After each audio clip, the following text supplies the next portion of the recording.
Halo teman-temanku semuanya, selamat bergabung dengan Noverina Solihin. Ini adalah acara rutin kita ya, setiap jam 19.30 teman-teman maksimal.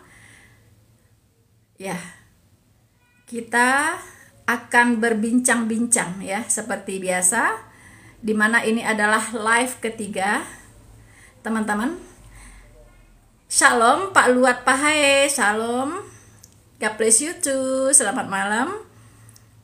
Senang sekali ya Bapak sudah bergabung di sini. Dan juga Ibu Eni, selamat datang, selamat bergabung. Bapak Arson, selamat datang dan selamat bergabung di bincang-bincang ya bersama Murtadin. Ya, Bapak Cimot, Musaleh, apa itu ya, Pak Fami, selamat malam. Ya, saya hanya bisa melihat berdasarkan nama apakah ini bapak atau ibu ya. Ya, jadi saya minta maaf kalau salah. Ibu Yanti, selamat malam, selamat bergabung ya. Silahkan untuk teman-teman untuk membagikan live ini ya kepada orang-orang yang dirasa perlu untuk mengikuti, tentunya kepada orang-orang terdekat Anda ya. Selamat datang semuanya teman-teman, selamat bergabung di live ketiga Noverina Solihin ya. Untuk mengingatkan bahwa live ini adalah ajang untuk kita bertukar informasi, bertukar pikiran, saling membangun iman ya. Tetapi kalau ada saudara-saudara kita yang dari seberang ingin bertanya, dan saya siap untuk melayani mereka juga, tentunya dengan dasar kasih ya, bukan berdebat, bukan tidak ada dasar kebencian sama sekali, karena kita sangat mengasihi saudara kita walaupun tidak seiman ya. Selamat datang Kisaran Silaban, Bapak Kisaran Silaban ya, selamat datang juga teman-teman semuanya ya. Untuk reminder teman-teman, live ini ya, saya persilahkan teman-teman untuk bertanya apapun ya kepada saya, tapi jangan yang terlalu pribadi sekali gitu ya. Ya, tapi kalau umum-umum boleh lah ya, yang dirasa itu umum, saya akan jawab. Shalom Bapak Kisaran, shalom.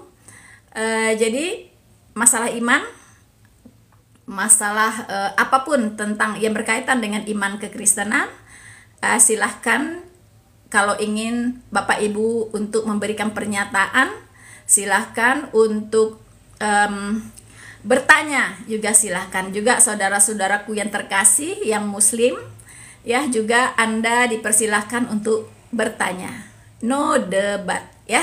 Jadi saya memang bukan tipenya orang pendebat. Mengapa teman-teman, saya sangat menghindari perdebatan, karena saya orangnya apa ya, susah saya ceritakan ya. Jadi saya kalau sudah merasa benar, saya ngotot gitu ya. Saya ngotot gitu. Nah, kalau lawan debatnya tidak bisa mengimbangi ya, itu bisa dalam tanda kutip berantem gitu ya. Jadi saya tahu tipe saya ya. Saya orangnya sangat, kalau bahasa Jerman itu hartnäckig ya. Hartnäckig ya, punya punya pendirian yang sangat teguh gitu. Kalau saya yakin itu benar dan saya punya dasar yang kuat, mau ngapain pun saya layani teman-teman ya. Jadi untuk menghindari hal-hal seperti itu ya sudah. Saya hindari yang namanya perdebatan ya. Luat Paes, gampang nangis ibu ini. Oh, sorry ya.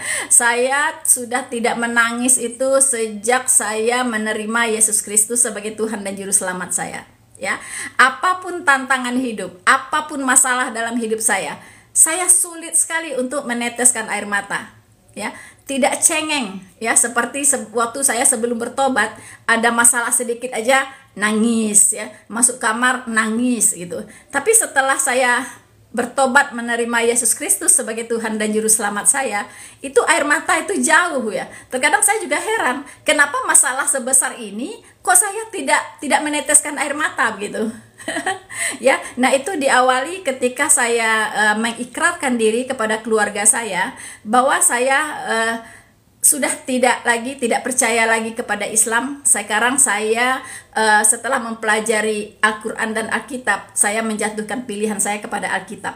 Karena disitulah saya menemukan Allah saya yang sejati, disitulah saya menemukan kebenaran yang harus saya ikuti. Nah, pada saat itu teman-teman ya, jadi keluarga shock ya mendengarkan kenyataan ya, fakta ini sangat shock sekali mereka.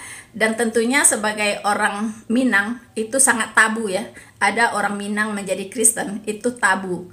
Kalau bahasa lainnya pamali gitu kan, tidak ada orang Minang yang Kristen. Kalau dia Kristen berarti orang Minang. Nah, begitulah ketegasannya teman-teman ya. Jadi keluarga saya sangat shock dan tentunya bertindak kadang ya spontan begitu ya, mengeluarkan kata-kata yang ya mungkin baru pertama kali saya dengar gitu kata-kata itu ya, mencaci, memaki, mengumpat ya kan, marah yang luar biasa gitu.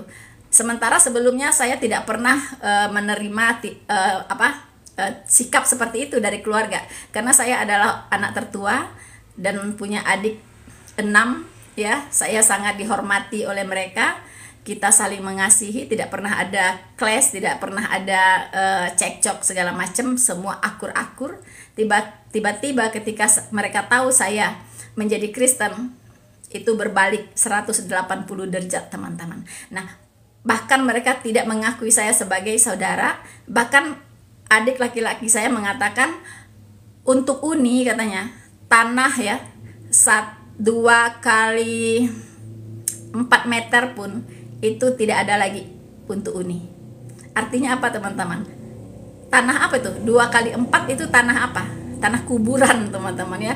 Jadi kuburan pun bagi saya sudah nggak ada di sana di Minang itu gitu ya. Begitu ya. Dan itu pun saya tidak meneteskan air mata teman-teman. Saya juga heran ya, masih tetap bersuka cita gitu, karena saya seperti menemukan mutiara ya, harta yang terpendam ketika saya menemukan kebenaran itu.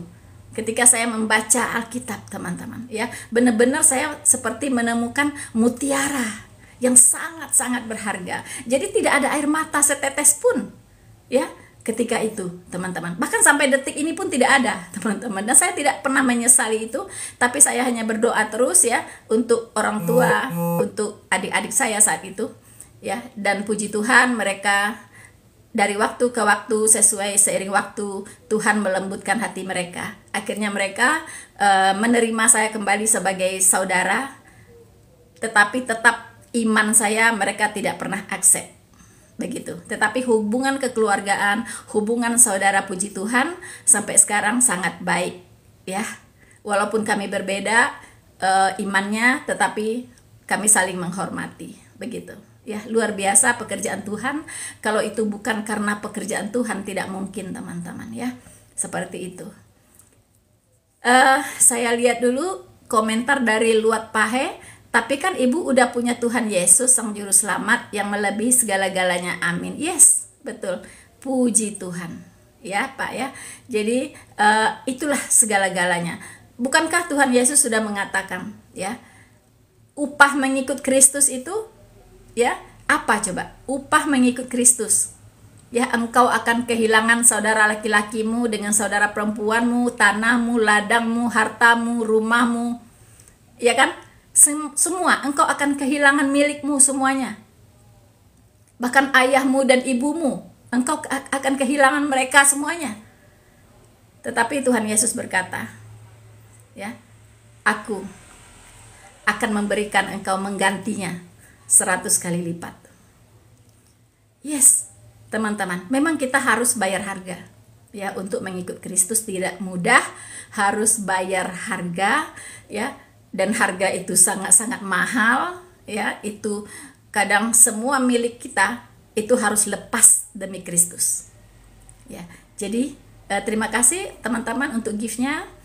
Jadi teman-teman, mengikut Kristus tidak mudah, tetapi Tuhan memberikan sukacita di hati kita untuk menghadapi segala masalah, segala tantangan yang ada, ya, yaitu sukacita yang tidak pernah diberikan oleh dunia ini. Itulah sukacita dan damai sejahtera yang bersumber dari Roh Kudus. Puji Tuhan. Ya, selamat malam online.com. Shalom, selamat malam. Terima kasih Pak Pizza Hati untuk mawarnya, ya. Juga teman-teman Pak Sekson, puji Tuhan. Imron Kori, Jibril, maksudnya apa? Jibril, adakah malaikat? Luar biasa kakak, amin, ya. Puji Tuhan, karena kita punya Tuhan yang luar biasa, ya.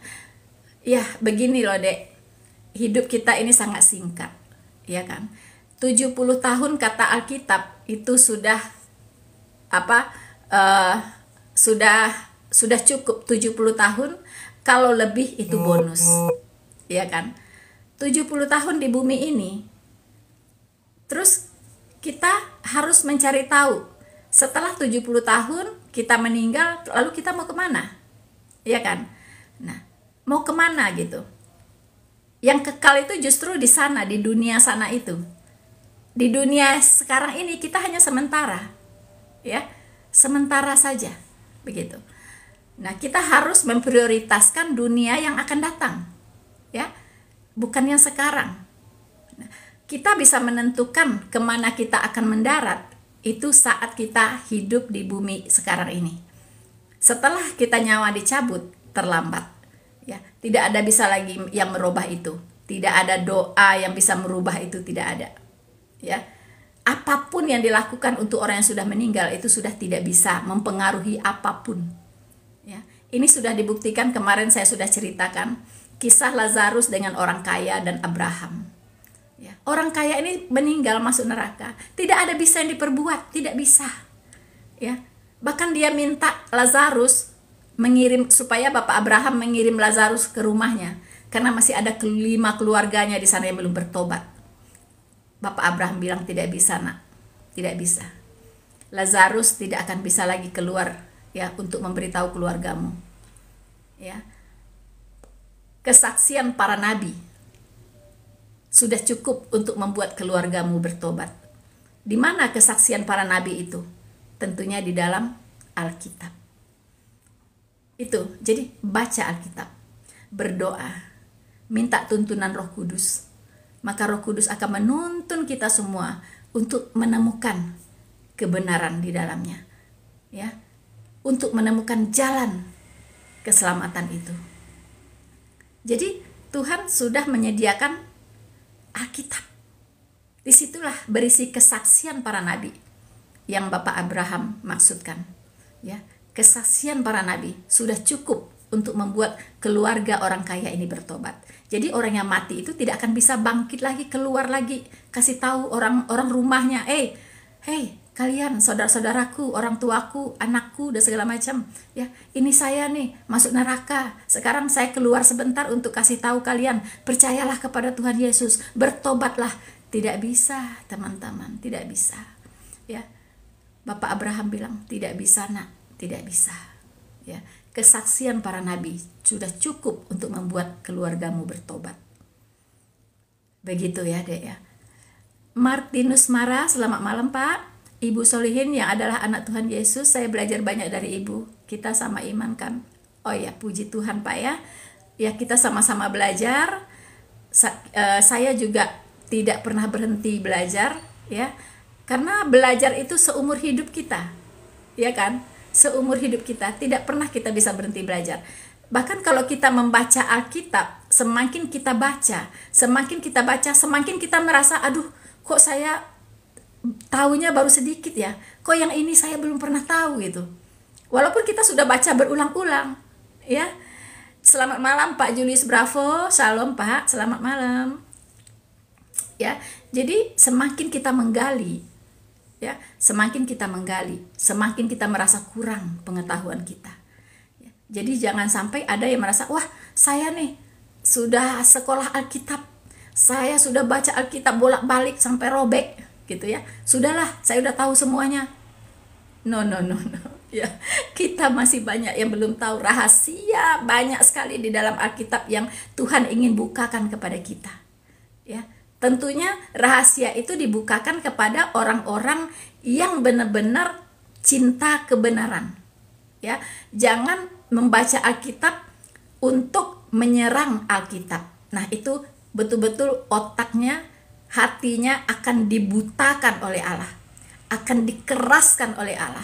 Dia tidak akan pernah mengerti apa-apa walaupun dia membaca dan membaca. Ya, makanya ada firman Tuhan mengatakan banyak orang ingin diajar tapi tidak pernah mau belajar. Begitu ya. Maunya diajar tapi tidak pernah mau belajar gitu. Ya kan? Nah, begitulah teman-teman ya. Nas kekuatan kakak apa? Sam-sam? Ya. Sebenarnya semua firman Tuhan itu sama, memberikan kita semua kekuatan. Ya, kita tidak bisa pilih ayat-ayat mana yang membuat kita kuat. Seluruh ayat di dalam Alkitab itu membuat kita kuat, ya. Karena semua adalah firman Allah yang punya kekuatan. Firman Allah itu punya kekuatan yang luar biasa. Makanya ketika kita melepaskan firman itu, dia tidak akan pernah pulang dengan sia-sia. Ya, dia akan bekerja di dalam hati semua orang yang mau menerimanya. Ya. The Mercies, selamat malam. Selamat malam ya. Tuhan Yesus memberkati teman-teman semuanya yang baru bergabung. Selamat malam. Dan silahkan teman-teman kalau ada yang mau bertanya, ada teman-teman yang mau memberikan statement, atau ada yang mau memarahin saya juga boleh, ya kan? Ada yang mau memaki-maki saya tapi dengan bahasa yang santuy, memaki-maki dengan bahasa yang santuy ada kali ya. Ya silakan ya teman-teman ya, silakan. Thank you for the gift ya, the mercy. Segala tulisan yang diilhamkan oleh Allah berguna untuk mengajar, untuk menegur, untuk mendidik orang, untuk membawa orang kepada seluruh kebenaran Allah. Amin Pak Julius ya.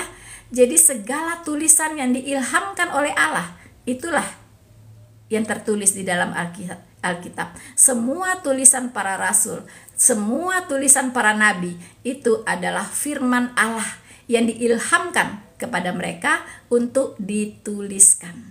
Ya, jadi Alkitab itu tidak gedebuk dari langit, ya, tiba-tiba jatuh gedebuk, tidak ya. Semua yang tertulis di Alkitab itu adalah tulisan para nabi dan para rasul. Makanya ketika kita membaca judul dari kitab itu, ya, seperti kitab Taurat Musa, ya jelas yang menulisnya adalah Musa, ya. Mulai dari kitab Kejadian, Bilangan, Ulangan, ya, itu semua tulisan dari Musa.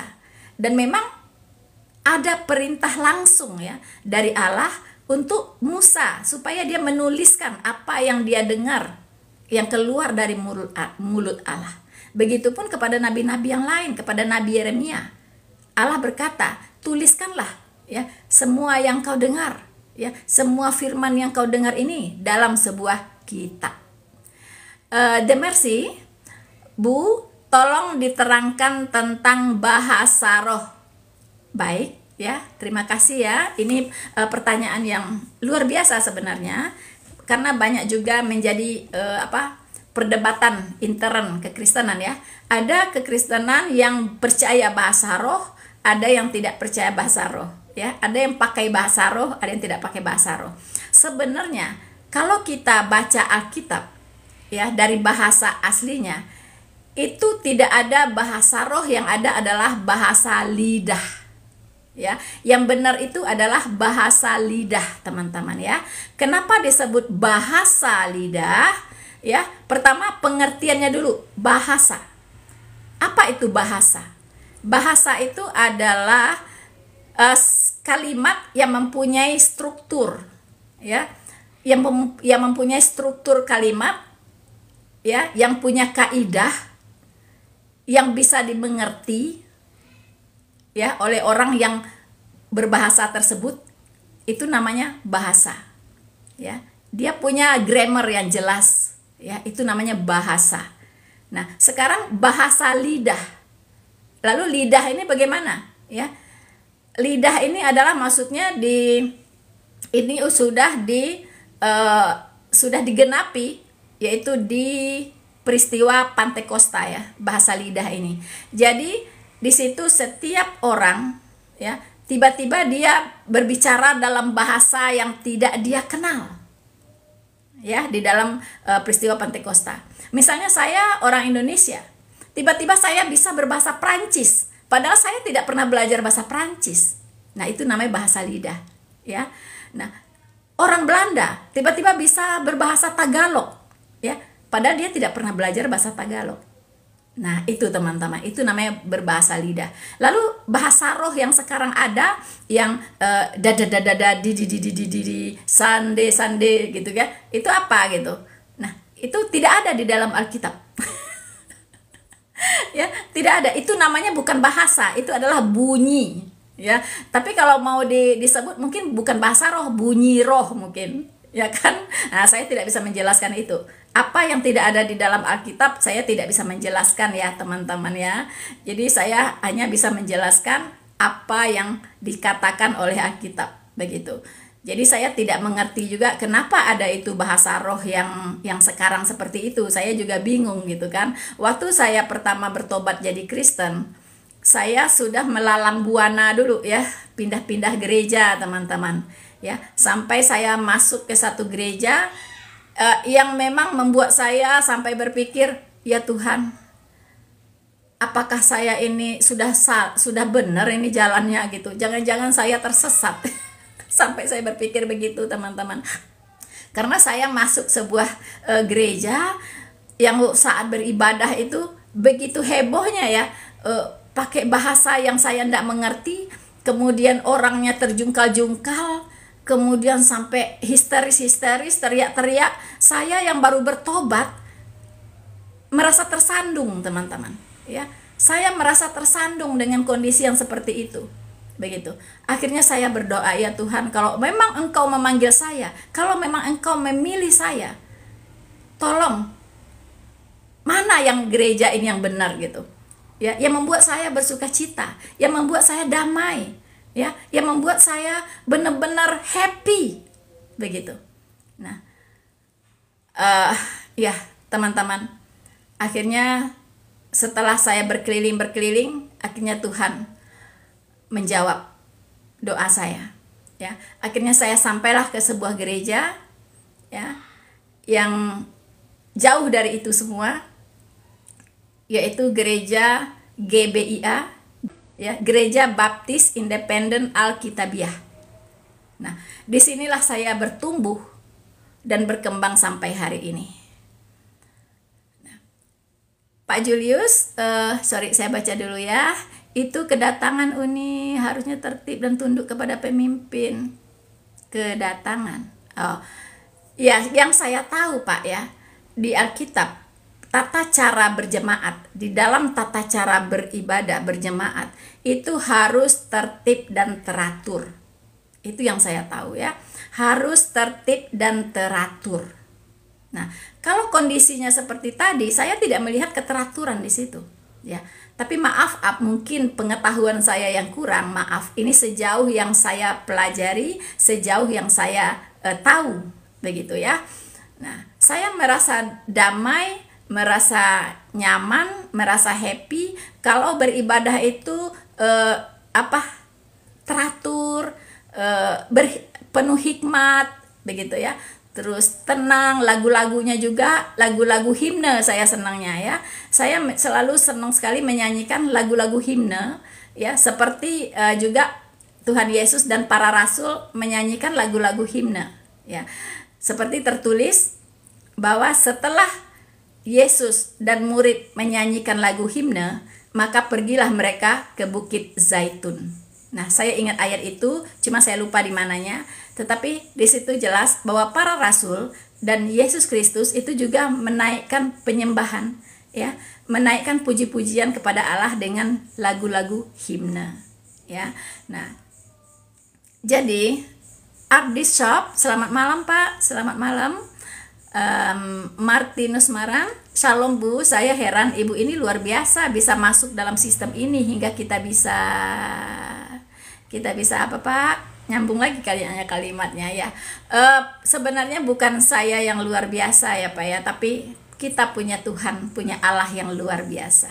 Ya, dialah yang memampukan kita, dialah yang mengajari kita, yang menuntun kita kepada seluruh kebenaran Allah. Tadi sudah dibacakan oleh Bapak Julius ya, bahwa semua ya yang diilhamkan oleh Allah, ya kan? Semua kata yang diilhamkan oleh Allah ya berguna untuk mengajar, untuk mendidik, untuk menegur, untuk menasihati, untuk membawa kita kepada seluruh kebenaran Allah. Amin ya. Nah, itulah yang sebenarnya harus kita alami semuanya. Nah, ya Pak Megalo Shop, lagi himne itu penuh roh karena yang menciptakan diurapi Roh Kudus, puji Tuhan ya. Betul sekali. Semua pencipta lagu-lagu himne itu adalah orang-orang yang sudah terbukti lahir baru. Ya, sudah terbukti kehidupannya adalah Kristen-Kristen lahir baru. Ya. Nah, lagu-lagu dia inilah yang kita nyanyikan, sungguh luar biasa ya. Kalau saya menyanyikan lagu himne itu benar-benar meresap sampai ke jantung hati ya. Kata demi kata, kalimat demi kalimatnya ya, iramanya benar-benar betul-betul Tuhan saya kira sangat bersuka cita ya mendengarkan lagu itu. Tadi siang di gereja kami belajar ya, pendeta kami membagikan tentang sosok John Newton. John Newton ini adalah pengarang lagu Amazing Grace ya, teman-teman pasti tahu ya. Begitu besar anugerahnya ya, atau Amazing Grace. Lagu ini sangat populer, sangat mendunia ya, sebagai lagu rohani ya.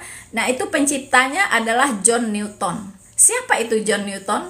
John Newton ini adalah nahoda kapal ya.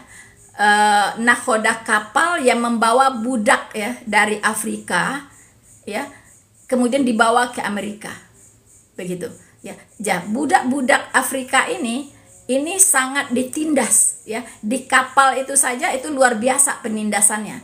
Jadi kapalnya John Newton ini itu bergerak itu kalau digerakkan oleh para budak ini gitu. Kalau nggak digerakkan oleh para budak ini, kapalnya berhenti. Atau kalau mesinnya mati, itu pakai manual, pakai apa itu? Dayung ya. Nah, didayung lah kapal itu. Mungkin kapal dulu belum seperti kapal sekarang canggihnya ya. Mungkin masih bisa didayung begitu ya, teman-teman. Mungkin seperti perahu, mungkin kapal-kapal dulu ya. Seperti thank you Spisi, love you ya. Jadi kapal-kapal dulu itu mungkin masih bisa digayung begini ya, didayung seperti sampan ya. Mungkin modelnya belum canggih seperti sekarang ya. Thank you teman for the gift ya. Jadi John Newton ini itu sangat jahat sekali ya. Dia adalah orang yang sangat berperan di dalam pembelian budak-budak dari Afrika ini. Nah, suatu ketika datanglah badai yang sangat dahsyat, teman-teman ya. Thank you sayang Semadera ya. Jadi badai yang sangat dahsyat menghantam kapal ini sampai mau tenggelam, teman-teman. Nah, pada saat itulah John Newton ini udah mau mati mungkin ya, di kepalanya saya pasti mati nih gitu. Udah mau tenggelam tuh kapal ya kan. Dia berteriak, "Tuhan, tolonglah kami," katanya. Tuhan, dengan suara yang sangat-sangat nyaring, "Tuhan, tolonglah kami," begitu ya. Nah, pada saat itulah dia ingat Tuhan, teman-teman ya. Dan Tuhan memang menyelamatkan hidupnya. Saya sampai merinding ya. Dan Tuhan menyelamatkan hidupnya. itulah titik balik dia bertobat, ya, menerima Yesus Kristus sebagai Tuhan dan Juru Selamatnya. Teman-teman, ternyata Tuhan itu walaupun dia jahat, kalau berseru kepada dia, itu Tuhan itu mendengar. Sejahat-jahatnya orang, kalau dia berbalik kepada Tuhan, itu Tuhan itu mengasihi dia, menerima dia, menolong dia, teman-teman. Ya, disitulah titik balik dari John Newton sampai dia mengarang lagu Amazing Grace yang sangat mendunia. Nah, itulah kisah orang-orang yang merasa dia benar-benar orang berdosa, ya. Dia ingin kembali berbalik kepada Allah, ingin diselamatkan. John Newton berseru, "Tuhan, tolonglah kami." Ya, bukan hanya fisiknya yang ditolong Tuhan tidak tenggelam, ya, tetapi juga jiwanya diselamatkan, teman-teman. Jiwanya John Newton diselamatkan. Luar biasa, ya. Jadi kalau kita orang berdosa, amin, mari, amin ya, amin, amin. Thanks untuk doanya. Ini ada yang menarik satu, Al-Habsyi, ya, Al-Habsyi, Yesus disalib saja dia nggak bisa selamat. Ya, temanku, ya, saudaraku, ya, walaupun kita sekarang berbeda iman, tapi saya sangat mengasihi Anda, ya. Ketika Anda menanyakan ini, saya bersyukur, ya, Tuhan memberikan saya kesempatan untuk memberikan pencerahan kepada Anda, ya. Mengapa banyak orang mengira, ya, Yesus Kristus itu disalibkan dan mati karena dia tidak bisa menyelamatkan dirinya, ya. Karena mereka tidak mengerti apa rancangan Tuhan dari penyaliban ini, ya. Tuhan Yesus bilang, Tuhan Yesus mengatakan, apakah yang akan kulakukan? Haruskah aku memanggil malaikat-malaikat untuk menolong aku? No, kata Tuhan Yesus, memang untuk inilah aku datang, ya. Dia bisa saja memanggil malaikat untuk melepaskan dia dari salib itu. Apa susahnya? Toh malaikat-malaikat juga melayani Yesus di mana-mana, ya. Hanya ada satu manusia yang dilayani oleh malaikat, yaitu Yesus Kristus, ya.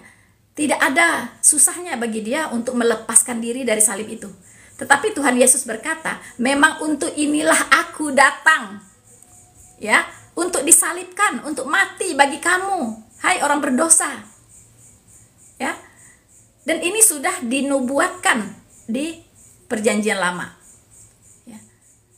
Orang mengira dia kena tulah, ya, dihajar dan ditindas Allah, tetapi dosa kitalah, penyakit kitalah yang ditanggungnya, penyakit kitalah yang ditanggungnya, dosa kitalah yang dia tanggung, ya. Sampai ada yang masih berkata dia tidak bisa menyelamatkan dirinya. Bukan karena dia tidak bisa menyelamatkan dirinya, memang untuk itulah dia datang, untuk tidak selamat, ya, untuk mati, supaya dia bisa turun ke dunia paling bawah, menggantikan Anda dan saya dihukum karena dosa. Tetapi karena dia Allah yang maha perkasa, dia bangkit pada hari ketiga, dan dia menang atas maut. Disitulah kita dimerdekakan, ya, dari dosa, ya. Saya ingat satu ayat yang berbunyi, berita tentang salib, dengarkan baik-baik, berita tentang salib adalah kebodohan bagi mereka yang akan binasa, ya. Jadi berita tentang salib itu, kenapa dia nggak bisa menyelamatkan dirinya, mengapa dia terkutuk, ya kan, mengapa dia harus mati, kok Tuhan mati, itu semua berita tentang salib. Apa itu penebusan, ya kan? Tidak percaya kepada rancangan keselamatan yang sudah ditetapkan oleh Tuhan, yaitu dengan jalan penebusan. Tidak percaya, ya. Bahkan tidak mengakui Yesus disalibkan, tapi diserupakan, ya kan? Diserupakan oleh Yudas Iskariot, segala macam. Padahal Yudas Iskariot mati gantung diri di tanah darah, ya. Mayatnya jatuh terburai, perutnya pecah, ya. Tidak ada Yesus Kristus digantikan atau diserupakan, tidak ada dalam sejarah, ya.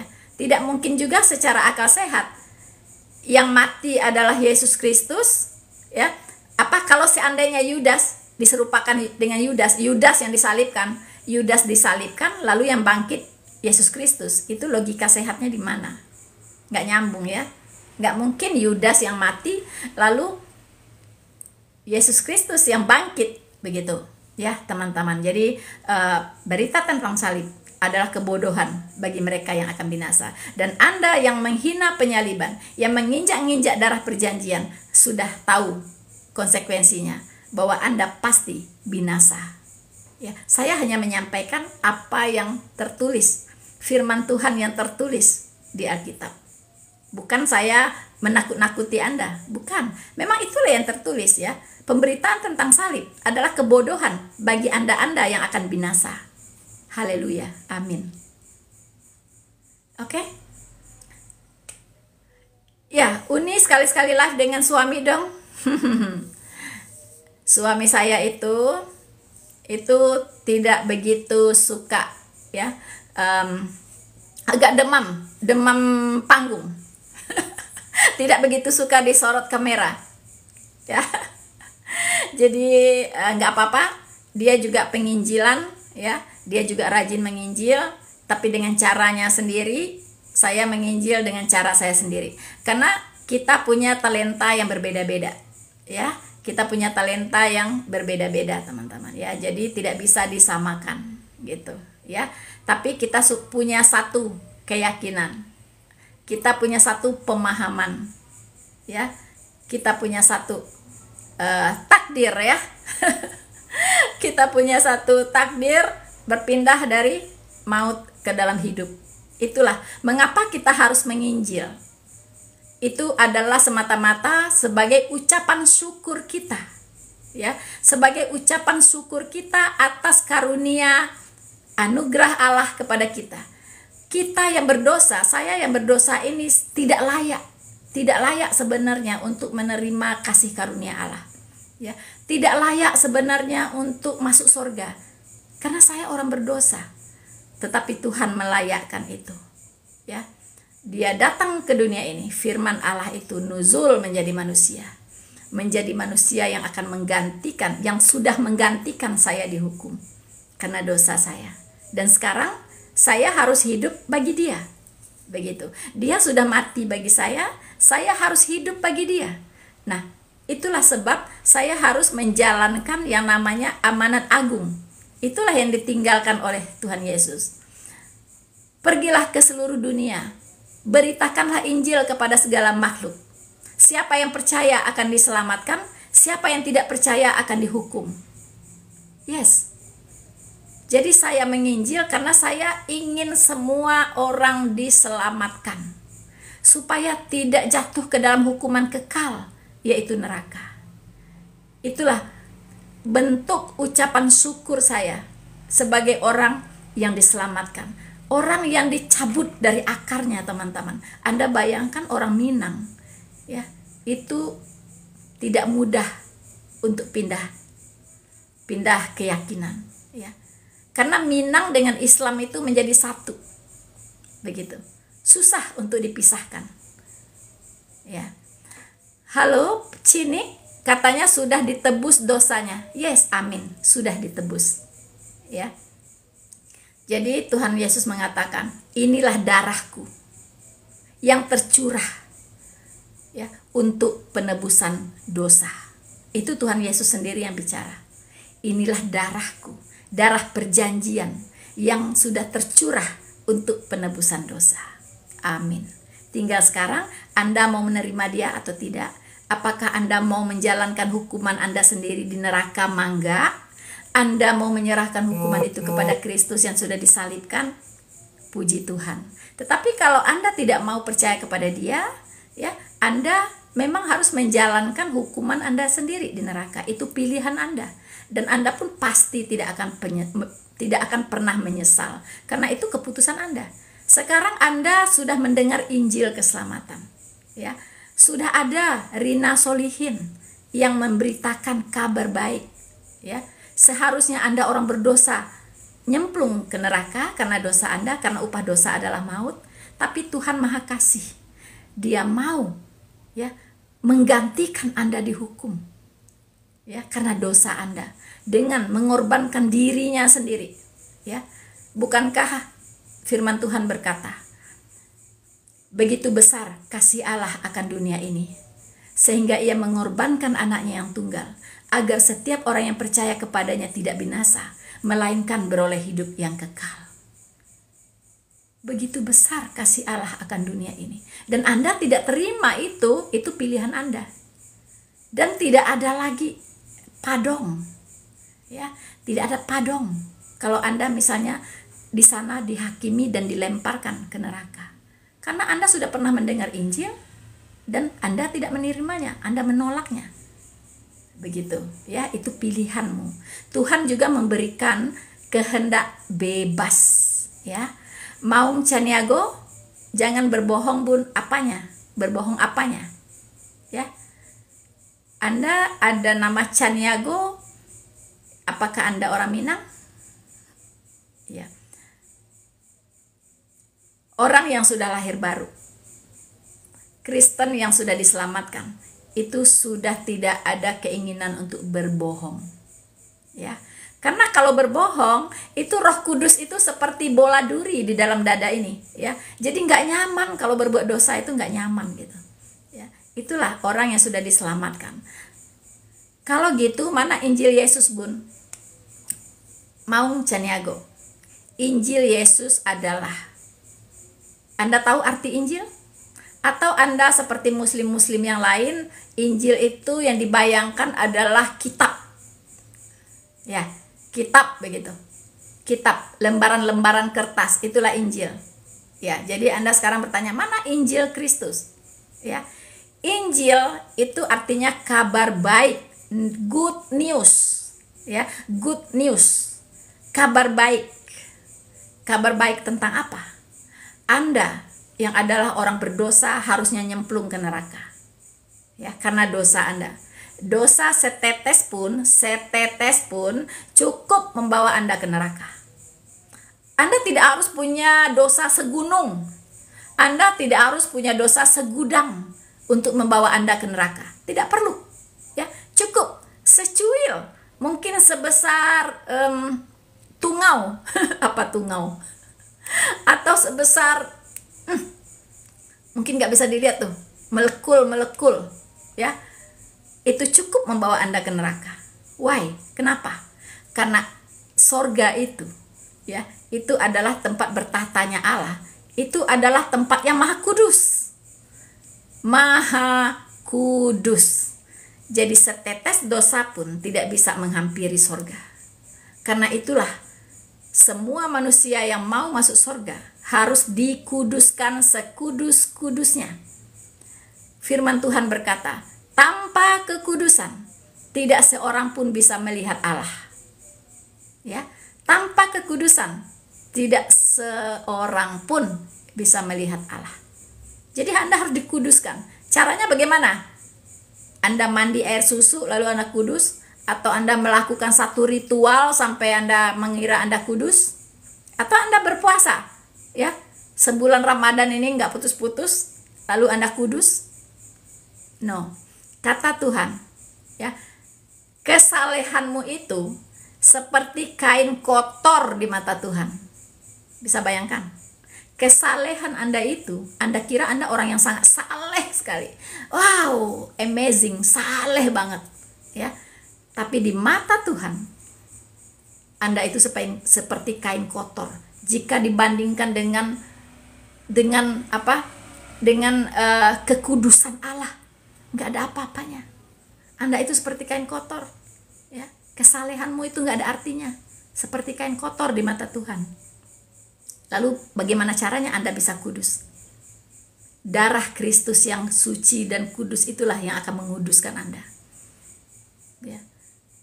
Iman percayamu kepada Yesus Kristus itulah yang akan menguduskan engkau dari dosa, ya. Tuhan menyelesaikan dosamu bukan sebagian-sebagian, bukan parsial, tetapi Tuhan menyelesaikan dosamu sekaligus. Dosamu yang dulu, dosamu yang hari ini, dan dosamu yang akan datang yang belum kau perbuat, sudah dibereskan oleh Tuhan Yesus di kayu salib. disitulah engkau dikuduskan.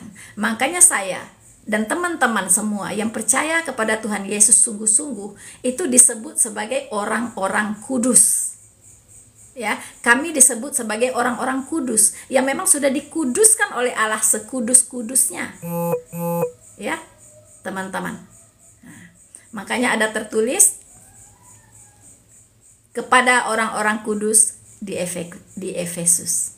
Ya, jadi orang-orang percaya di zamannya Yesus Kristus, di zamannya Tuhan Yesus itu disebut dengan orang-orang kudus. Sama, sampai hari ini kita disebut sebagai orang-orang kudus. Ya. Putri Lipun Mano, salam kakak. CNT, thank you dek, thank you, selamat malam. Sorry. Ya, Maung Caniago dengar sobat, itu berita kita terdahulu yang disebut Ibu host. Yes, terima kasih. Di tas ini. Sebentar teman-teman, ada yang lagi cari kunci mobil. Sini mama ambil. Wait. Sini ya.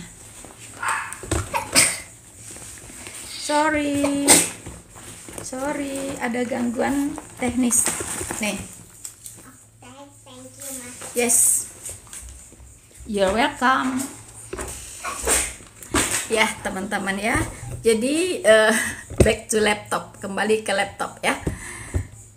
Jadi kita disebut sebagai orang-orang kudus. Maung Caniago, coba jawab Tuhan Yesus yang Bunda sembah keluar dari mana, Hosi?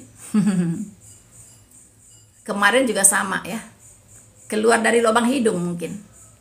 Ada nggak ya manusia yang keluar dari lubang hidung atau keluar dari lubang telinga atau dari mulut? Lubang mulut, ada nggak? Ingat, firman itu sudah menjadi manusia, ya. Nah sekarang kalau dia menjadi manusia, kira-kira ada nggak manusia yang keluar dari lubang telinga? Anda jawab sendiri, ya. Ada nggak kira-kira yang keluar dari lubang hidung? Ini butuh kecerdasan spiritual ya untuk memahami ini semua. Untuk memahami kebenaran, kecerdasan intelektual saja tidak cukup. Ya. Kecerdasan emosional saja tidak cukup. Dibutuhkan kecerdasan spiritual. Oke? Jadi kalau ada yang bertanya, Yesus keluar dari lubang mana? Itu benar-benar tidak memiliki kecerdasan spiritual. Oke? Yes. Amin. Ya. Tuhan Yesus memberkatimu selalu kakak. Yes, Tuhan Yesus memberkatimu juga. Ya, namanya sudah agak ke atas-atas ini.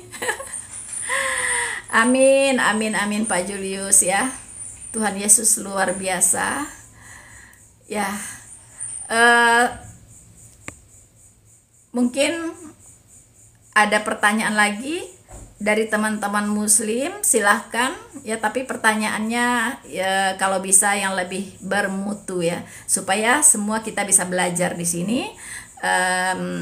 Jangan pertanyaan-pertanyaan yang cetek gitu ya, sebenarnya tidak usah dijawab gitu ya.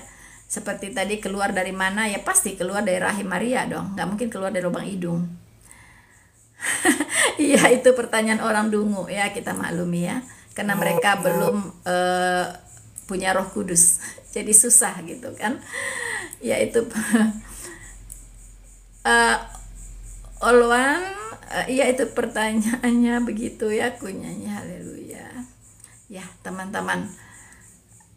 Saya sangat merasa terberkati sekali ya atas adanya live seperti ini ya kan, dimana kita bisa sharing satu sama lain.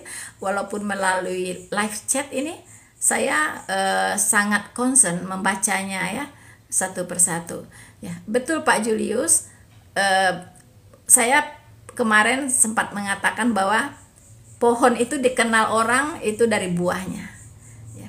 Kalau orang-orang yang tidak sopan, yang asbun ya kan, yang taunya cuman kata-kata yang tidak membangun yang diucapkan, itu kita sudah tahu ya, itu berasal dari pohon seperti apa, begitu kan. Nah, jadi kita maklumi saja, Makanya kita harus terus ya, terus mengedukasi orang-orang seperti itu supaya bisa menjadi lebih baik lagi. Begitu kan? Bisa menjadi lebih baik.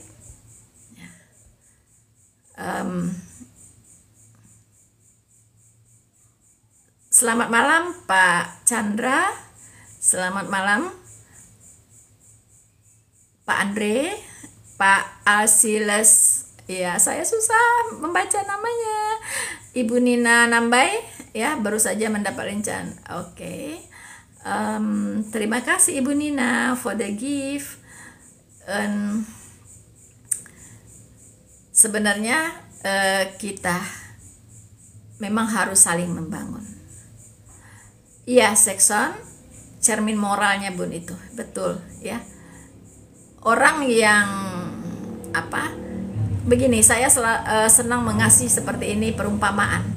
Air tawar tidak akan mengeluarkan air asin, begitu ya. Air asin pasti mengeluarkan air asin, gitu ya. Jadi orang-orang seperti ini yang kata-katanya jorok, begitu kan, asal lah, itu kita sudah tahu bersumber dari mana. Kasihan ya para oten pintar tapi nggak paham Bibelnya sendiri. Bibel yang mana? Jadi Anda lebih paham Maung Caniago ya? Anda itu lebih paham jo Alkitab. Apa yang pahami Alkitab orang Kristen? Lah pernah membaca alun? Lah pernah memaciin Alkitab alun? Jangan-jangan memaciin saya alun pernah gitu ya. Nah, karena orang Kristen yang punya Alkitab yang dibacanya siang dan malam, pasti orang Kristen lebih paham Alkitab daripada Anda yang Muslim. Anda megang Alkitab juga mungkin belum pernah ya. Anda taunya apa? Cuman dari dengar-dengar doang, modal dengar-dengar ya, modal dengar-dengar siapa, si Zuma, modal dengar-dengar Donditan, modal dengar-dengar siapa itu,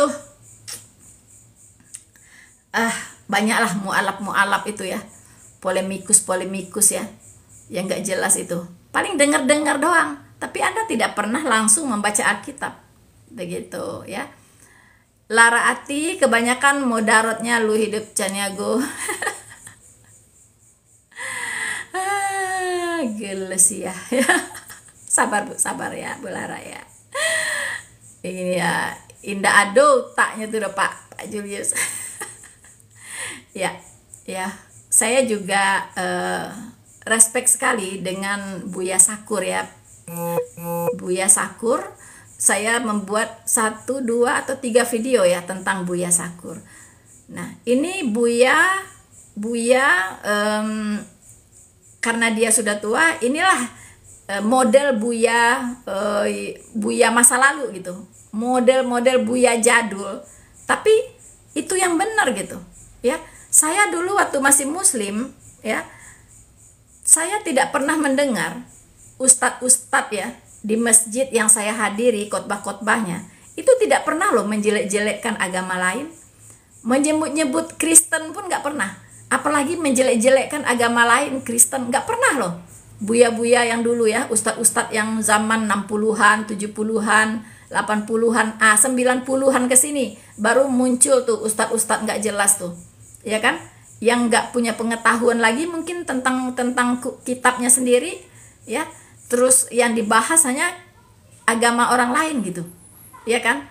Nah, apalagi munculnya mualaf ini, ustadz dadakan ya, ustadz dadakan ini yang instan ini jadi mualaf, besok langsung jadi ustadz. Apa yang dia bahas coba ya? Kerjanya cuma menjelek-jelekkan agamanya yang dulu gitu. Nah, logika sehatnya, mengapa dia mengaku-ngaku sebagai pendeta, mengaku-ngaku sebagai pelayan Tuhan, apalah gitu ya, tahu-tahu jadi mualaf.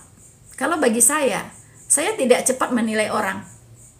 Saya perhatikan ya narasi-narasinya, sejauh mana dia punya pengetahuan, ya kan, dengan khotbah-khotbahnya ya. Wah, kacau. Ternyata dia tidak mengerti apa-apa tentang Alkitab. Dia tidak mengerti apa-apa tentang kekristenan. Dan saya berkata, pantesan dia jadi mualaf. Ya, pantesan gitu. gak ngerti apa-apa. Semua yang dia narasikan salah.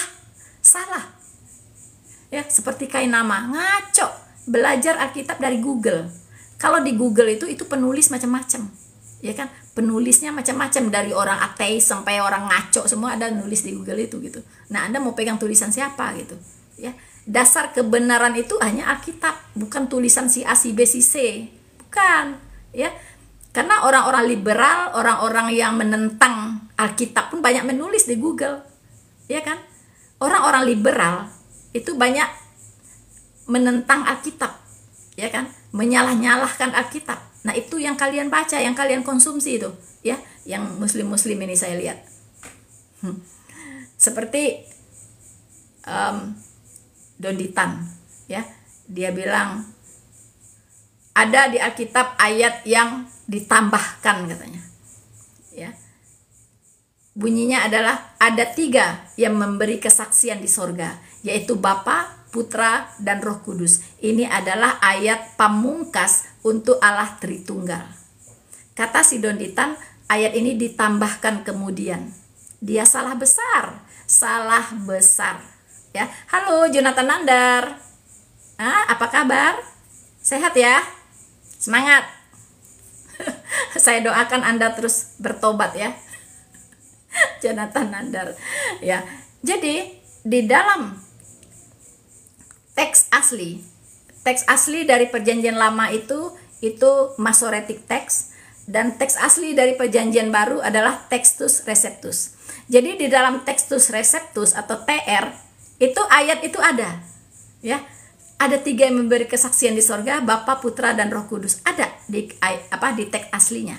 Nah, orang liberal yang membuat CT critical text, dihilangkan oleh mereka ayat itu, ya. Jadi orang liberal menghilangkan ayat itu di critical text. Nah, Donditan tidak tahu sejarah ini kan, bukan ayat itu aja, ada beberapa yang lainnya, begitu, ya. Nah, di situ jadi nggak gampang loh, ya. Kalau mau tahu yang benar harus banyak belajar, begitu. Si paling berani masuk ngebodor sih yang aduh, nggak ngerti aku. Jonathan Nandar kapan dibaptis ya, kita doakan aja ya, demersis ya. Tidak ada yang mustahil bagi Tuhan, ya. Orang Rasul Paulus aja, ya, Saulus, ya, itu kan mantan teroris kan, itu mantan FPY, Front Pembela Yahudi, yang sangat radikal, yang sangat sadis, ya kan, yang kerjanya menutupi gereja, yang kerjanya menganiaya jemaat Allah, yang kerjanya membubarkan orang ibadah, ya, menentang Yesus Kristus, ya kan, kerjanya dulu sebelum dia ditobatkan oleh Tuhan Yesus. Itu pun bisa ditobatkan oleh Tuhan Yesus. Apalagi Nandar kan orangnya baik, ya kan, ya kan, Nandar nggak jahat seperti Saulus, ya. Jadi masih besar kemungkinan Nandar bisa diselamatkan gitu, ya. Nandar nih hebat loh, ya. Jadi tidak ada yang mustahil bagi Allah, begitu, ya. Ya, apalagi Maung Caniago, Jonathan Nandar sudah mau dibaptis kawan. Semoga terwujud ya, saya doakan. Kalau Nandar yang penting jangan dibaptisnya ya, nggak usah cepat-cepat dibaptis, ya kan. Bertobat dulu ya, baru kemudian menyerahkan diri untuk dibaptis, ya. Jangan belum bertobat atau dibaptis, nanti ngaco lagi deh. Ya. Wilson, salam murtadin yang telah meninggalkan agama dongeng abad ke-7. Ya, puji Tuhan Pak, ya, karena kasih karunia Tuhan, karena anugerah Tuhan, ya, yang luar biasa ya, untuk orang-orang yang tidak mengenal Allah seperti saya dulu, ya. Cuman saya betul-betul rindu gitu. Saya rindu untuk mengenal Allah. Nah, disitulah Tuhan bekerja, begitulah Roh Kudus berkarya untuk untuk saya bisa mengerti kebenaran itu, begitu ya. Kata Buya Sakur, jangan takut murtad. Yes, Buya Sakur sudah berpesan. Kalau sudah mengerti kebenaran, kalau sudah mengerti, sudah paham ya, yang benar, ngapain takut murtad? Saya aja nggak takut kok, ya. Dulu saya disumpah-sumpahin waktu murtad beneran, ya. Kata adik saya, nanti Uni, katanya, Uni nggak akan selamat hidupnya, pasti akan, wah, pokoknya nggak keruan-keruan lah nanti hidupnya, pakai dilaknat, pasti akan dilaknat oleh Allah, katanya. Tapi no, nggak terjadi tuh.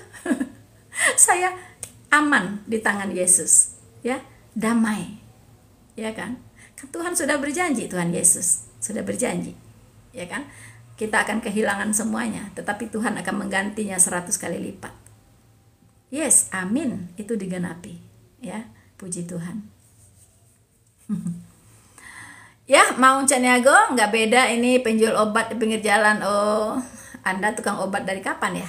Anak buahnya Zuma sepertinya Anda ini ya, tukang obat, ya kan? Teriak-teriak. Ya betul ya, kambing aman di tangan Yesus. Betul, itu nyanyian himne. Aman di tangan Yesus, aman dijaganya. Wow, itu lagu indah sekali. Oh. Maung Caniago, murtad itu indah yuk. Ya, murtad itu indah. Yang indah itu adalah hidup di dalam Tuhan Yesus. Selalu ada sukacita, damai sejahtera, itu yang paling penting ya. Walaupun masalah datang silih berganti, tetapi damai itu selalu ada dan pertolongannya tidak pernah terlambat. Ya. Pertolongan Tuhan Yesus tidak pernah terlambat. Pasti datang tepat pada waktunya. Amin. Ya. Baru saja mendapat. Oke. Thank you Arjuna.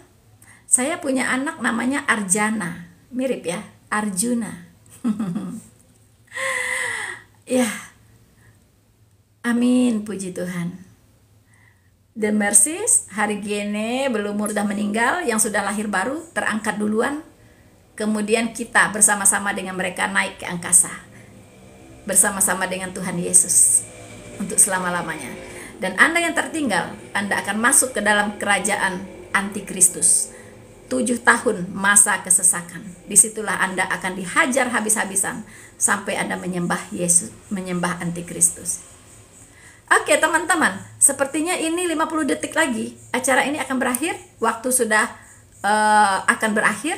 Saya berterima kasih untuk teman-teman semua yang terkasih, yang tercinta, ya, termasuk Anda tadi, ya, yang kurang sopan. Saya mengasihi Anda, ya. Saya doakan Anda supaya mengenal kebenaran suatu saat nanti dan juga diselamatkan. Untuk saudara-saudaraku, teman-temanku semuanya, Tuhan Yesus memberkati Anda semua.